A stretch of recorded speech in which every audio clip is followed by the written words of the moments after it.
Bom, nós estamos aqui tendo hoje o prazer da visita do juiz federal Sérgio Moro, aqui à sede da AJUF.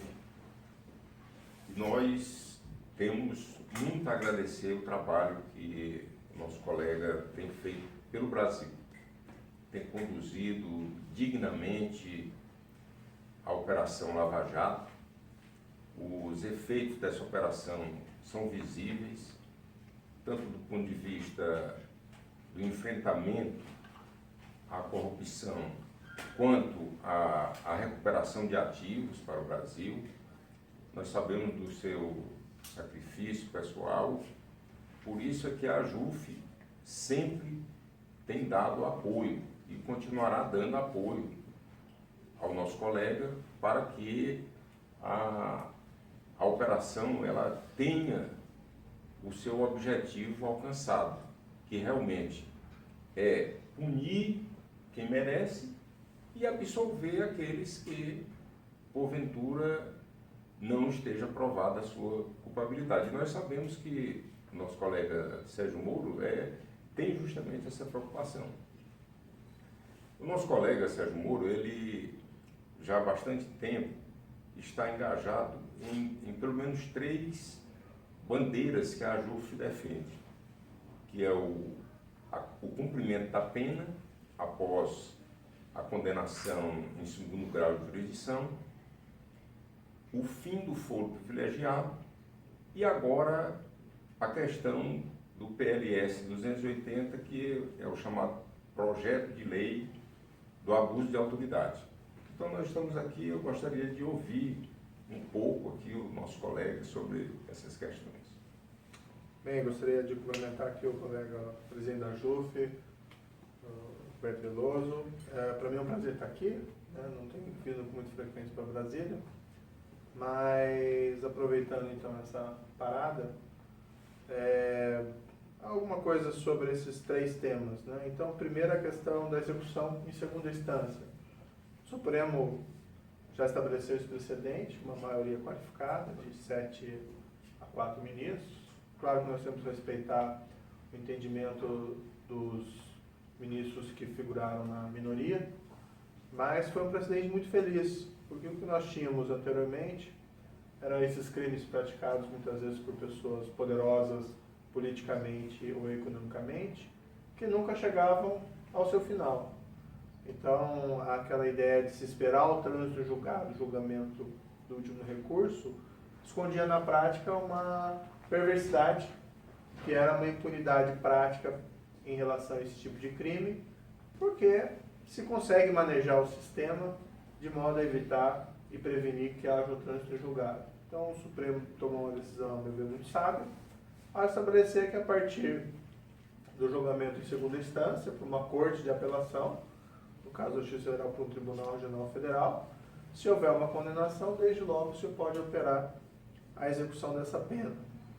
Há aqueles que dizem que isso fere a presunção de inocência, mas o fato, e aí até retomando o que foi dito na sua fala, a questão da presunção de inocência tem muito a ver com a questão da prova. E exatamente, a função do juiz é julgar com isenção esses casos, e absolver os inocentes, e absolver mesmo aqueles que até o juiz pode achar que sejam culpados, mas em relação aos quais não existe uma prova categórica da responsabilidade criminal. Então a presunção de inocência é isso. Só condenar quando tiver prova acima de qualquer dúvida razoável. E além disso, o que a gente vê de experiência de outros países, falando aqui de 2 especificamente, França e Estados Unidos, que são berços históricos da presunção de inocência, nesses 2 países, normalmente a prisão se opera logo após uma condenação em primeira instância. Então, não tem como falar que fere a presunção de inocência se nós vemos esses países de tradição liberal e democrática até mais intensa que a nossa, admitem a prisão logo após um primeiro julgamento. Então, esse é um dos pontos importantes. Há um rumor de que o Supremo poderia mudar a posição, eu particularmente não acredito nisso. Agora, claro que os ministros têm a independência deles, a autonomia para decidir da forma que entenderem correta. Acho um pouco improvável porque é um precedente recente, mas, enfim. Nós nos preocupamos com isso porque existem casos realmente paradigmáticos. Um deles foi o do Pimenta Neves, que foi condenado e ele demorou 10 anos para o início do cumprimento da pena, já estava no Supremo Tribunal Federal com embargo dos embargos, ou seja, protelando o trânsito em julgado para o início do cumprimento. E, como você falou, há uma permissividade de recursos no Brasil, ou seja, o nosso sistema recursal, ele é muito permissivo e faz com que aquelas pessoas que tenham bons advogados, que são justamente aqueles poderosos, que têm dinheiro, não cumpram a pena, porque recorrem até exaurir tudo. Então, essa sempre foi uma bandeira da associação, inclusive você esteve aqui, nós fizemos um ato aqui, justamente para propor essa mudança legislativa, inclusive. E para nós foi motivo, claro, de satisfação ver que o Supremo, no julgamento do habeas corpus, ele entendeu dessa maneira. Foi importantíssimo. Agora nós temos a questão do foro privilegiado, que é muito interessante, porque até o deputado lhe perguntou lá no dia da audiência, e você disse uma coisa que para mim foi muito marcante. Disse, olha, eu mesmo abro mão do meu foro privilegiado. Quer dizer, abro mão assim, claro, a partir de uma proposta legislativa, porque nós não podemos, isso não é disponível, mas é uma declaração muito importante. Certo. O que eu vejo, tenho visto aí, tem essa chamada Operação Lava Jato, que eu solicito esse processo, pelo menos em primeira instância, e claro que tudo é sujeito a críticas, mas tem tido alguns resultados satisfatórios, tem havido um reconhecimento público em relação a isso. Mas é que é importante não perder de vista que é preciso ter algumas reformas mais amplas, que nós não podemos aí nos satisfazer. Um caso que está tendo um bom resultado, não só esse, mas vamos pensar em outros casos também que estão na mão de colegas juízes federais ou nas mãos do próprio Supremo, que pontualmente apresentam bons resultados. Só que, no fundo, o bom resultado tem que ser a regra e não a exceção. Então, por isso tem que se pensar em reformas mais profundas do nosso sistema de justiça. E aí tem que identificar uma postura bastante pragmática, o que não está funcionando. Então, essa questão de esperar o trânsito em julgado não está funcionando. Pode ser até bonito retoricamente, mas além de haver problemas de consistência na argumentação de que isso seria contrário à presunção de inocência, como eu coloquei há pouco, há um problema pragmático muito sério de gerar impunidade, mesmo em relação a quem tem prova de culpa demonstrada. Um outro problema é essa questão do foro por prerrogativa de função. Então, imagino quando foram feitas essas regras na nossa Constituição, se cogitava que esses seriam casos isolados, que seriam poucos, por exemplo, parlamentares federais processados. O que se tem hoje, no entanto, até observando o Supremo Tribunal Federal, é que existem dezenas de ações penais no Supremo Tribunal Federal envolvendo autoridades com foro por prerrogativa de função. O Supremo Tribunal Federal tem uma pauta, uma agenda extremamente sobrecarregada, e a função principal dele não é servir de corte criminal. A principal função dele é decidir sobre questões constitucionais. Então isso, por mais boa vontade, por mais empenho, por maior que seja a qualidade jurídica dos ministros, que ninguém coloca em disputa, o fato é que a estrutura leva a uma tramitação extremamente, é uma palavra um pouco forte, mas por vezes morosa. Claro. O próprio caso da Ação Penal 470, que é um exemplo, de dedicação do Supremo Tribunal Federal para o processo de julgamento daquela causa, levou cerca de 6 anos. Exatamente. Então, diante dessa constatação, o que tem que ser feito? Identificado o problema, tem que se pensar em remediá-lo. E uma forma, já que não temos como aumentar a capacidade do Supremo Tribunal Federal, não adianta aumentar o número de ministros, porque aí você perde a possibilidade de consensos em questões constitucionais, que é muito importante, reduzir o foro privilegiado. Isso que não sou eu, não sou você, não são os juízes federais que dizem isso, há ministros do Supremo Tribunal Federal afirmando isso com frequência. Não, e isso é importante deixar muito claro, que o foro privilegiado seja sinônimo de impunidade. O Supremo já demonstra que não. Mas a dimensão desses casos hoje realmente representa um desafio estrutural para o Supremo Tribunal Federal. A postura mais razoável diante dessa constatação é a redução do foro privilegiado. Perfeitamente. Nós vemos que hoje no Brasil existem 22 mil pessoas com foro privilegiado. Isso não é razoável. Em todos os outros países que adotam esse foro, mesmo assim, é de uma maneira mais restrita, não de uma amplitude dessa natureza. Ou seja, 22 mil pessoas com foro privilegiado no Brasil não tem razoabilidade nenhuma. Isso realmente é algo preocupante, porque os tribunais eles terminam tendo dificuldades em relação a esse julgamento. Nós também aqui na AJUF já tivemos a oportunidade, fizemos aquele ato lá em Curitiba que foi muito bacana, foi a questão do PLS 280.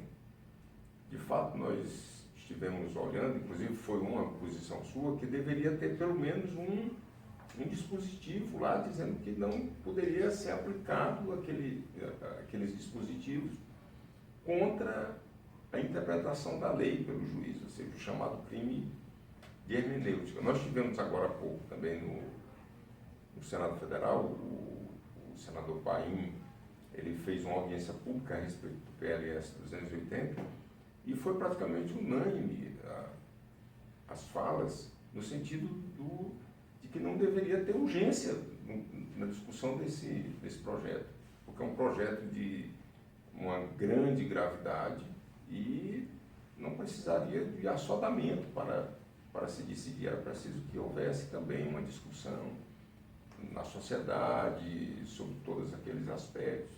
Nós já temos uma lei, o bem ou mal, em vigência, então era preciso ter uma participação maior da sociedade em relação a isso. A minha percepção sobre essa questão é muito simples. Ninguém é favorável a abusos cometidos por autoridades em qualquer ramo do poder, de qualquer nível.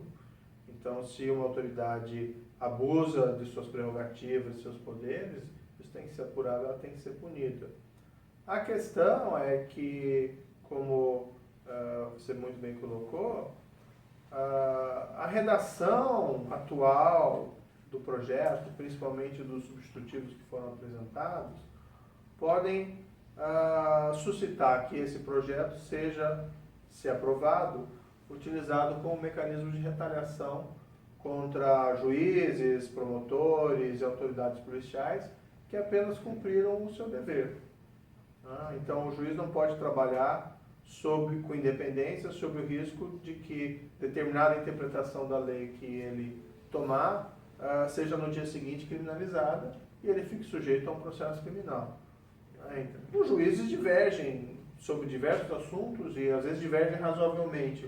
Então, muitas vezes um juiz de primeira instância decreta uma prisão que acaba não sendo sufragada pelas instâncias recursais. Às vezes um desembargador profere uma prisão e também acaba sendo reformado, às vezes dentro mesmo do próprio tribunal. Porque ele abusou? Não, porque é uma divergência interpretativa e a lei, nós sabemos, é uma lei suscetível de várias interpretações.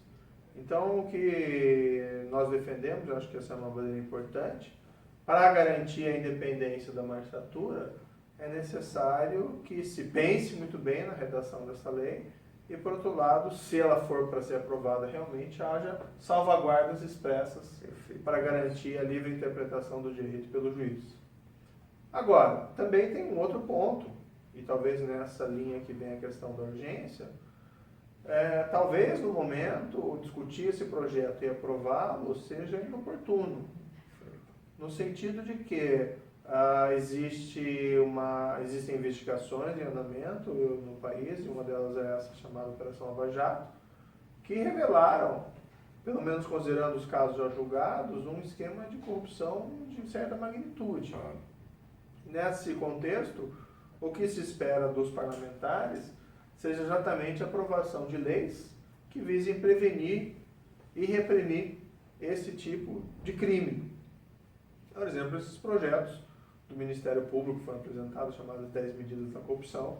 Podem haver discordâncias pontuais, pode isso ser sujeito à deliberação e modificação, mas aprovando isso, o Congresso dá uma sinalização positiva à sociedade. Olha, estamos aqui, estamos cientes do problema e estamos fazendo algo a respeito. Quando, ao contrário disso, o Congresso se debruça sobre uma lei que pode ser, sobre um projeto de lei que pode ser utilizado para intimidar esses mesmos juízes, promotores e autoridades policiais, a sinalização dada à sociedade é errada. Perfeito. Olha, estamos aqui, mas não do lado de vocês. Então, isso tem que ser muito bem pensado pelos congressistas atuais. Muito bem. Então, nós agradecemos, nós sabemos das suas ocupações, que são muitas, mesmo aqui em Brasília, tem que ficar despachando, tem que ficar preparando, estudando os casos, lendo. Então, nós queremos agradecer a sua disponibilidade de estar aqui na sua casa, essa aqui é a sua casa, a JUF, e que nós estamos sempre do seu lado. Estaremos sempre do seu lado para tudo.